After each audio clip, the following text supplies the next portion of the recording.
Docteur Hervé de la Barrère, vous êtes spécialiste de pathologie du sport.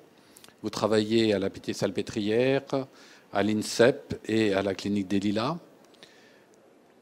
Vous êtes particulièrement compétent dans les tendinopathies calcanéennes et en particulier, vous êtes assez spécialiste des ondes de choc. Qu'est-ce que c'est que ces ondes de choc? Les ondes de choc, le bon hasard a fait que je me suis trouvé sur le chemin de la première machine qui est arrivée en France. Et quand on nous a présenté la technique, ça nous a semblé intéressant. Et du coup, on est rentré dans le jeu et on s'est dit, on essaye et puis on voit ce que ça donne, quitte à ce que les résultats ne soient pas si bons que prévu. Donc on a commencé il y a à peu près 9 ans. Le principe, c'est de dire que ça fait partie des traitements mécaniques ou mécanistes. C'est-à-dire qu'on attaque le tendon sous son angle vraiment de lésions mécaniques créées par l'hyper-entraînement et la surutilisation. Et le principe, c'est donc de créer des micro-lésions supplémentaires, fraîches, qui, elles, ont un potentiel de cicatrisation meilleur qu'une lésion chronique, ancienne, et qui ne veut pas guérir et qui n'a pas de raison de se décider demain, ou alors elle avait qu'à le faire la veille. Donc le principe, c'est de créer cette activation comme un chirurgien va créer une consolidation osseuse en donnant des coups de marteau et de burin sur de l'os, sans le réparer, mais c'est la réparation qui se fait après, ou une infirmière va faire saigner une plaie veineuse pour favoriser une cicatrisation cutanée. Donc c'est le principe de l'agression pour guider une cicatrisation nouvelle derrière. Alors, dans quel cas êtes-vous conduit? Dans quelle forme de tendinopathie vous allez exercer des ondes de choc? Finalement, c'est assez large. L'indication principale et celle sur laquelle on a les meilleurs résultats sont les tendinopathies corporéales, qu'elles soient nodulaires ou plus souvent fusiformes.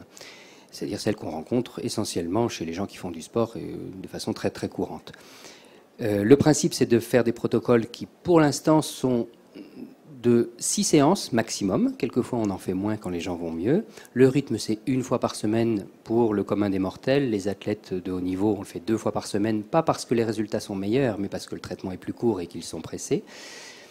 Et la deuxième indication, ce sont les anthésopathies au niveau de l'attache du tendon.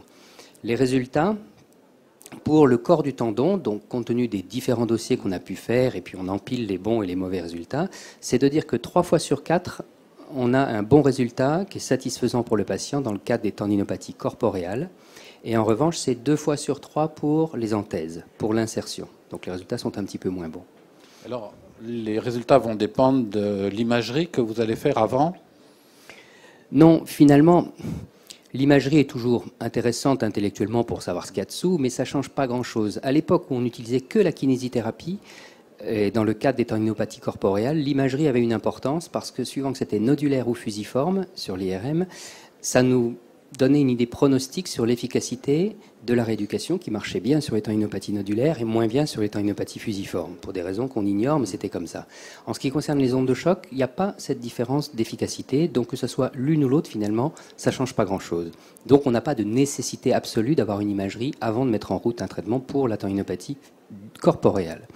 En revanche, pour ce qui concerne l'insertion, soit on a une anthésopathie pure, simple, pour laquelle les ondes de choc sont tout à fait indiquées, mais en revanche, dès qu'on a des lésions de la face antérieure du tendon ou dès qu'on a une désinsertion des fibres antérieures du tendon, donc sur l'os et qui se recroquevillent vers le haut, là, honnêtement, on a très peu de chances d'améliorer les choses médicalement et du coup, on a plus souvent intérêt à avoir une imagerie, IRM dans ces cas-là, qui est plus performante et plus visible que l'échographie, qui est l'autre bon examen, et qui permet de dire si on a un a priori favorable ou pas pour les techniques médicales, ou en tout cas pour laisser passer du temps avant de passer la main au chirurgien.